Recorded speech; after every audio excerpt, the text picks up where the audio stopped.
Cubs split the series against the Mets. They lose the road trip, but they play really competitive baseball. We're going to talk about that. How about the games that Wisdom and Madrigal had yesterday? We're going to get into why it's important to hustle. Those guys, hey, look, if you're only going to get a little opportunity to play, make the most out of it. Christopher Morel at third base, still trying to dig in there and become a consistent defender. The bat's been struggling, but I'll tell you what, that power, you can't take it out of the lineup, and more. Plus the watch parties coming up later today. All that right here on the Cubs Baseball channel. Like and subscribe. Give us a thumbs up, and let's talk some Cubs baseball. Let's get this party started just like this.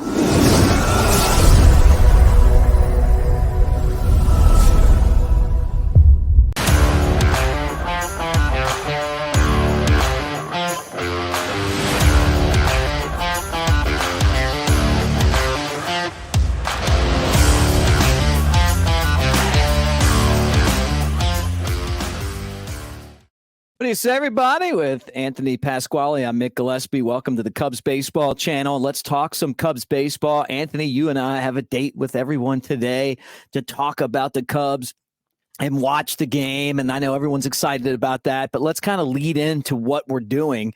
And let's kind of get into that game last night and build towards this game today. But the Cubs split the series with the Mets. They lose 7-6 in 11 innings. And, now that you had a little time to let that sink in, just kind of your thoughts on it. Yeah, I mean, day game, getaway game. So you had a little bit of a funky lineup in there. Dansby Swanson got a rare day off. And the Cubs scored early. Pete Crow Armstrong had a RBI ground out, I think in the second, which gave the Cubs a 1-0 lead. And it's a game that they led 4-0 and 5-2 and end up losing again. And it's hard to be giving away games like this when you're that injured, especially, your top starter, your top hitter, your second best hitter, some of your best relievers all out. But you mentioned it. The competitiveness is there, which is a good thing. All these games are close. The only problem is that for us as fans, all these close losses hurt a lot more. Yeah, I mean, maybe when you get blown out 17-0 like they did against the Red Sox, you can kind of, throw some position players. But the Cubs are playing a lot of competitive baseball and still trying to do that with some of their best players out, right? And the offense is definitely struggling right now without Bellinger, without Suzuki. Mm-hmm. But I think that Pete Crow Armstrong's done a nice job of contributing the best way that he can, just try to make a little bit of havoc. Mike Tauchman's been good. But one guy that really hasn't been that good is Dansby Swanson. He wants to be an everyday player, right? He wants to play every day like Cal Ripken or something. The problem is that his bat just doesn't play every day, right? Defense is good, but I thought Nico was fine at shortstop. You got Luis Vazquez and AAA that can go in there and play shortstop as well. I don't know that it might not be a bad idea for him to just have more built-in off days, not DH, like just take some time off. It almost feels like the Dansby Swanson we had down the stretch last year at the plate. Yeah, and this might come as a hot take to some fans, and I love Dansby, don't get me wrong. I think I like the move when we got him. I like what he brings to the clubhouse. But the fact of the matter is the Cubs do so much, especially with Counsell, so much investment into these analytics, and I don't understand. I understand the defense that he brings, but that hasn't even been that good so far this season. And you got to wonder, are we almost at the point where Dansby Swanson only hits against lefties? Is it that what it's going to become? Because he's in a rut for sure. And I hope he gets out of it. And I think he's an above average big league hitter. But when you have him batting 4 and batting 5, especially with how injured your team is, you need a lot more production than what he and Happ have given you over the last 2 weeks, 3 weeks. It's been ugly from those two guys who are making a combined almost $50 million. Yeah, well, both of them, though, they're just not middle of the hole guys. I mean, we talked about that last year with Happ, and it's better when he's not batting 3rd, 4th, or 5th. I like him best at 5th if you had to put him in any of those spots. But part of what the Cubs are going through right now is injuries, and Pete Crow Armstrong's not ready to be much more than what Craig Counsell has him as, right? 8th hitter, 9th hitter, just don't put any pressure on him. Get what you get. I love that strategy.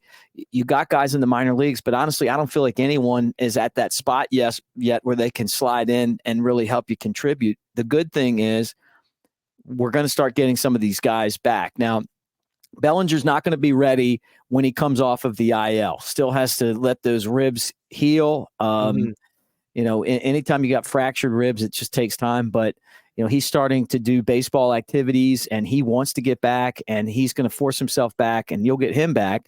And then Seiya Suzuki's starting to take batting practice. So, hopefully those guys can get back to the Cubs sometime soon and contribute because we're stuck with this right now. This is just what we have. And honestly, you would love to see Patrick Wisdom be at a place where you could put him in the fourth spot, have like that cleanup, but he strikes out all the time. Mm-hmm. Although I will tell you that I love the way that he played yesterday's game, and I've been critical of him. I can't stand him in the field. Every time he's got a glove on, I'm worried about what kind of a play he's going to make. It's like this guy is not very good defensively.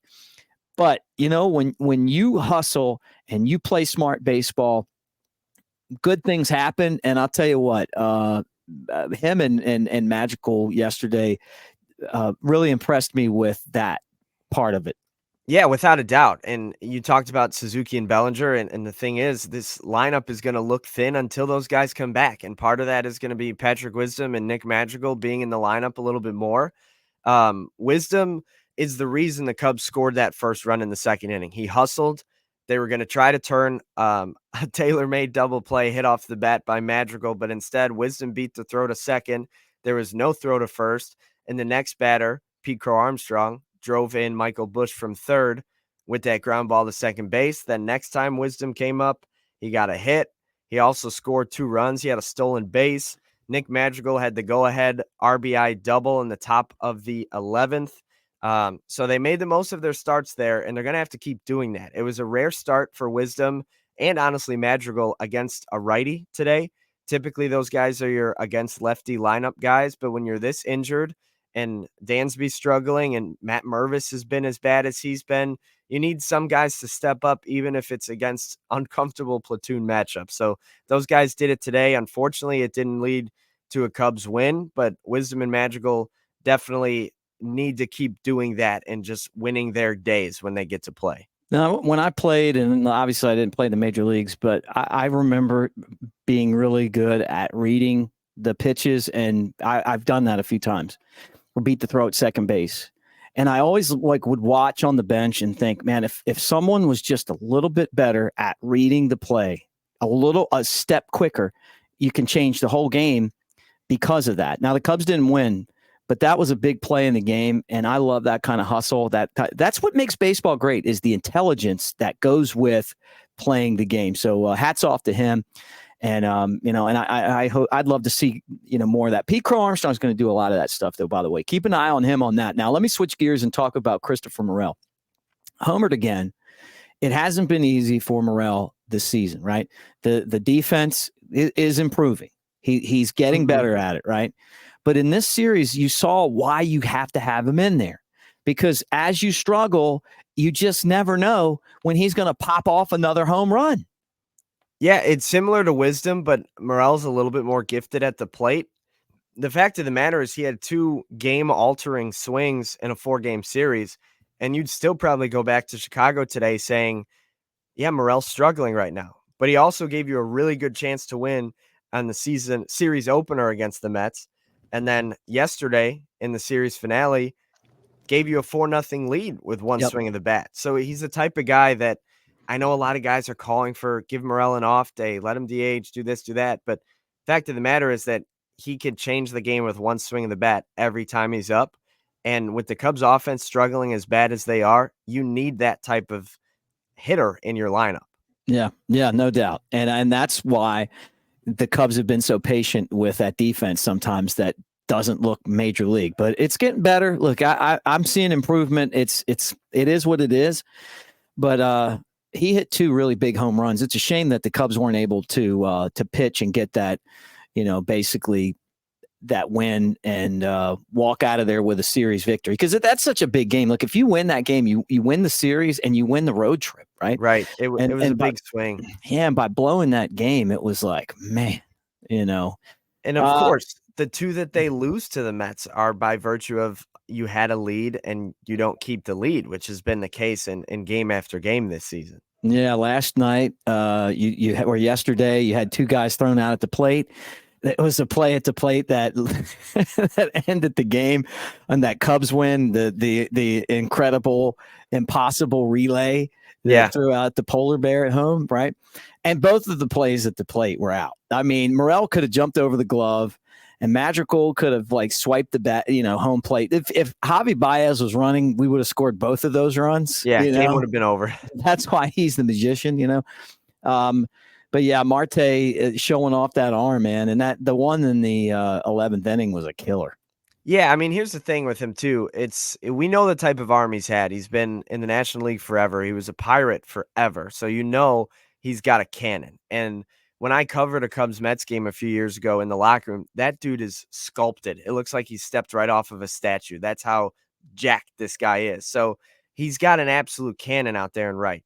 Morel stole third to set up the winning run or the go-ahead run being 90 feet away, and then you get as shallow of a fly ball as you can get. I was puzzled by that send with one out in the top of the 10th.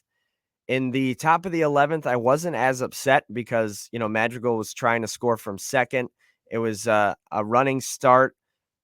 Marte was charging the ball. It wasn't like he was catching it and throwing it with his feet behind him, but he just made an impressive throw twice, and it happened against the Cubs in pretty big spots. And the fact of the matter is you just sometimes got to tip your hat and say nice throw. But the fact that it happened twice, you wonder about, hindsight's 2020. But if you keep one of those guys back and give a different hitter another chance, maybe you do score more than one run in 2 innings when you get a free runner at second base. A couple of things that I wanted to add before we talk about today's watch party. First off, how about Pete Crow Armstrong using his helmet on the base, getting tagged out, and then us finding out that he should have been out? I don't know why he did that. But it's just such a Hollywood Pete thing. That's why he's nicknamed Hollywood Pete. Like, he just does stuff like that, but the picture is going to be amazing. Like, he's being tagged. He's got his helmet on the base. Like, can you imagine if that was you could use your helmet to get to the base before think about that, right? Think about and no one really picked it up because I've never seen anyone do that, but it makes so much sense that you would be out because guys would be taking off their helmets and sliding head first. And if my helmet's there, I'm safe, That was the first thing. But I still love the way that he's playing. I see the progress. You guys, we talked about it last year, and so many of you guys were blowing him up in the comments section. The guy's wrists, his basically wrist to ball, the way he throws his hands at it's as fast as I've ever seen, or at least one of the fastest wrists. So that double he hit in the game is an exact example of why I think he's going to be a great player. Now, the second thing is Palencia hit, who is it, Beatty in the 9th? Yeah. Or in the 11th? No, right? Bader. Okay, hit Bader in the 11th, and the guy stares him down. And he's intimidated. And that's why he got rocked on the neck. The next guy beat him. That's an intimidation move. There's no way you're hitting that guy on purpose. Absolutely not. But the batter staring him down is one of those things where if you're a pitcher, you could just tell, you could just feel that kind of just got into his dome a little bit. And at least in my mind, and then I'm like, Palencia's got to grow up. He's throwing 100 miles an hour. He's got the kind of stuff to be, I think, a closer. That 10th inning was unbelievable. I've said it before. Like, he's got all the tools. He's just got to get the mentality. He's got to get the mentality. If guy stands you up like that, man, walk towards him and stare him down. Like that. And that's and you saw it also with Ben Brown. He started to get in trouble. Then he's speeding up his rhythm. And then now all of a sudden it's like, dude, he's got good stuff. Craig Counsell talked about that in the post game. He just got out of rhythm. It's so much of the game's up here. Yeah. And that's the moral of today's show. Is my dad used to say 90% of it's upstairs. Now, I don't believe that because I've got it up here and I can't play at that level, Right. So it's not that I'm like 10% athletic. It's like a lot of it's athleticism, but a lot of it's also mental. And I felt like the young players for the Cubs could have a real learning experience from things that happened in that game. All right, changing gears. Let's talk about the watch party. I know you're ready to go, man. We're back to get. This is our third watch party already. Yeah, and the important thing to note is that the Cubs are 2-0 in the first two watch parties. So you got to feel excited about this one. It's their first division game of the season. They've gone through the first series of March and all of April without facing a single NL Central opponent. And now you get the Brewers coming to town who are ahead of you in the standings. So it's a very, very important series, and it should be a packed Wrigley Field all weekend. I'm so excited for it. And guys, jump in the comments and say anything that you want to see or hear from us today on the watch party. And also see us at 120 and join the watch party. We'd love to have you there. We're all going to be watching the Cubs, hopefully bring home a W against the Brewers. But yeah, Mick, I'm pumped. All right. And this is the last thing. You can explain this, but you're in a battle right now for a free ticket, and we're going to get everyone involved in this. And I guess we'll talk about who we think, and then we'll see what you guys think. And then during the watch party, we'll bring this up again. Yeah. So I believe the account, let me look for sure so I give him proper credit. It's Chief Cub on Twitter. And he did this challenge. He's got season tickets in the bleachers, but he can't go to all the games. I guess he's got a few young kids and whatnot. And he said, whoever guesses today's lineup correctly, this was the other day. I think this was Wednesday, I want to say. Whoever guesses the Cubs lineup correctly will get 2 free tickets to a Cubs game in the bleachers. And it was the day that Wisdom was batting second and playing first base. And I thought just having that alone in my lineup, I was going to be the only one who got it right. It was against the lefties, so I knew Wisdom, Canario, Madrigal, they'd all be in there. Bush, PCA would be on the bench. And I got it right, but it turns out 7 other Cubs freaks like me got it right too. So now the challenge is for today's game against Milwaukee, or if it doesn't happen today, whoever in the series from the Cubs hits the first home run. All 7 of us have to guess somebody, and if they hit the first home run of the series, we get the tickets. So what happens if you guys pick the same guy? What if you guys pick the same guy? Then it goes like go at again?